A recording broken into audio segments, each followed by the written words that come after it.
মাত্র 50 টাকার মশলা কিনেই আপনি নামি দামি দোকানের বিরিয়ানি বাসায় বানিয়ে নিতে পারবেন। এই দেখুন, এখানে মাত্র 100 টাকার মশলা আছে, সেখান থেকে অর্ধেক মশলাও লাগবে না। তাই থেকে আপনি একটা পারফেক্ট কাচ্চি বা বিরিয়ানি বানিয়ে নিতে পারবেন বাসায়। যারা নতুন রাঁধুনি আছেন তারাও আমার ভিডিওটি দেখে বিরিয়ানি রান্না করতে পারবেন। এত সহজ এবং সিম্পল উপায় আপনারা একটা রাজকীয় স্বাদের বিরিয়ানি অবশ্যই রান্না করতে পারবেন, এবং আমি সত্যিই বলেছি। তো দেখুন এখানে মশলার উপকরণ কি কি নিয়েছি। আমি 100 টাকা টোটাল মশলা কিনেছিলাম, সেখান থেকে ঠিক অল্প অল্প লেগেছে। যেমন লেগেছে শাহি জিরা, স্টার কাবাব, স্টার মশলা, কাবাব চিলি, গোলমরিচ সাদা, গোলমরিচ কালোটা, জয়ফলের অর্ধেক, দারচিনি, এলাচ, জিরা, শাহি জিরা, জয়ত্রী।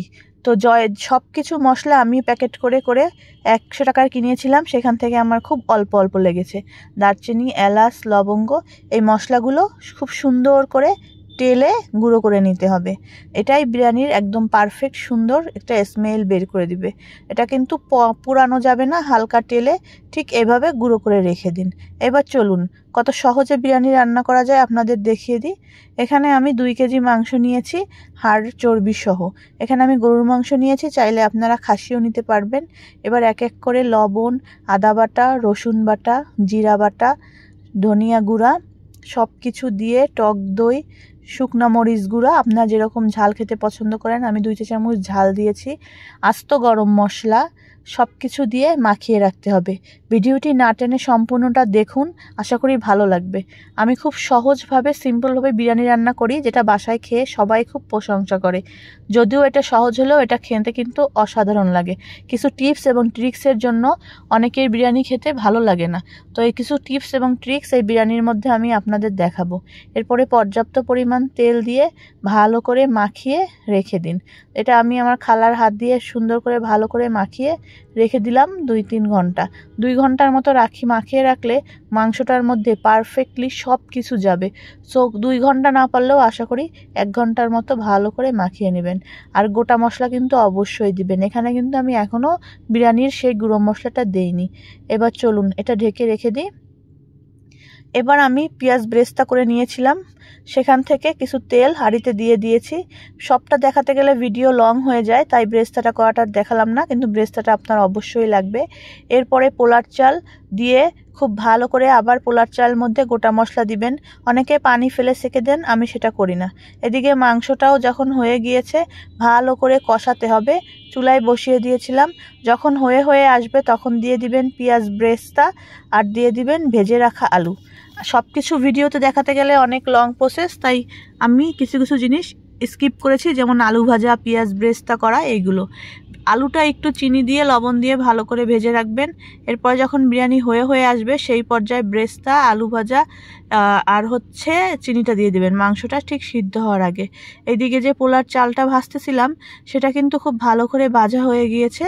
এরপরে আমি দিয়ে দিব গরম পানি। অনেকে বিরিয়ানির চালটা ধুয়ে উঠায় ফেলে, আমার কাছে বিরিয়ানির সেই স্বাদটা লাগে না। আমার মনে হয় পুরো পারফেক্ট পোলাও রান্না করে সেভাবে আপনারা 80% পোলাও রান্না করবেন, 20% দমে ফুটবে। তো সেইভাবে আমি একদম পারফেক্টলি, এই দেখেন ঝরঝরে পোলাও রান্না করা আমার হয়ে গিয়েছে। এখানে ব্রেস্তা সব কিছু উপকরণ নিয়ে রেডি হয়ে গিয়েছি। এবার বিরিয়ানি দম দেওয়ার জন্য বিরিয়ানি স্টেজ বাই স্টেজ করে আমি সাজাবো। তাই প্রথম স্টেপে আমি চালটা দিব। চালটা কিন্তু 80% কুক, বাকি 20% আমার দমে হবে। মানে আমি পোলাওটা রান্না করে নিছি। তো পোলাওটা রান্না করে যদি আপনারা বিরিয়ানিটা রান্না করেন, বিরিয়ানিটার স্বাদটা কিন্তু অনেক বেড়ে যাবে। তাই আশা করি আপনারা এভাবে পোলাও রান্না করে নেবেন। ওরকম চাল সেকে পানি ফেলে দিয়ে নেবেন না, তাহলে আপনার এর স্বাদ ঘ্রাণ কিছুই থাকবে না। আর এটা গরম গরম অবস্থায় করবেন। এরপরে হয়ে যাওয়া সেই মাংসটা দিয়ে দিব। আমি একটা লেয়ার বুঝিয়ে দিচ্ছি, বাকিগুলো আপনারা অন্যগুলো দেখেই নেবেন। এরপরে দিয়ে দিলাম পেঁয়াজ ব্রেস্তা, দিয়ে দিলাম একটু জাফরং, দিয়ে দিব ঘি, আর দিয়ে দিব সেই যে গরম মশলা গুঁড়ো করে রেখেছিলাম, মানে বিরিয়ানির মশলা, সেইটা, আর কেওড়া জল। এভাবে 3টা স্টেপ আমার হবে। তো আমি প্রথম স্টেপে সাজানো হয়ে গিয়েছে, দ্বিতীয় স্টেপটা আবারও দেখিয়ে দিচ্ছি। আবারও আমি পোলাও দিয়ে দিলাম, আবার দিয়ে দিব রান্না করা মাংস, আলু, দিয়ে দিব ঘি, ব্রেস্তা, সেই গরম মশলাটা যেটা আমি প্রথম দেখিয়েছিলাম তার গুঁড়োটা, কেওড়া জল, জাফরান। এরকম 3টা স্টেপ করে দিয়ে সুন্দর করে আপনারা এটা বিরিয়ানির হাঁড়িতে বসিয়ে দিবেন। তো লাস্টে যেটুক ছিল আমি সবটুক দিয়ে এভাবে দিয়ে দিয়েছি। নাড়াচাড়া করা যাবে না, এই পর্যায়ে শুধু এভাবে দিয়ে একদম পারফেক্টলি বিরিয়ানি আপনার হয়ে যাবে। এরপরে আবার এক স্টেপ আমি চাল দিয়ে দিচ্ছি, এরপরে আমি দমে দিয়ে দিব। তো ঢেকে দিয়ে দমে দিয়ে দিব। দমে দেওয়ার পরে দেখুন কতটা ঝরঝরা এবং পারফেক্ট বিরিয়ানি হবে, আপনারা কল্পনাও করতে পারবেন না। আবার একটু বেরেস্তা দিয়ে পরিবেশন করব। তো এইভাবে যদি আপনারা বিরিয়ানি রান্না করেন তাহলে কিন্তু বিরিয়ানির স্বাদ পারফেক্টলি পাবেন এবং সবাই খেয়ে আপনার বিরিয়ানির প্রশংসা করবে। আমি স্টেপ বাই স্টেপ সব কিছু সাজিয়ে এবং গুছিয়ে 10-15 মিনিটের মতো আবার আমি দমে দিয়েছিলাম এবং দমে দেওয়ার পরে দেখুন কত সুন্দর পারফেক্ট ঝরঝরা আমার বিরিয়ানি রেডি।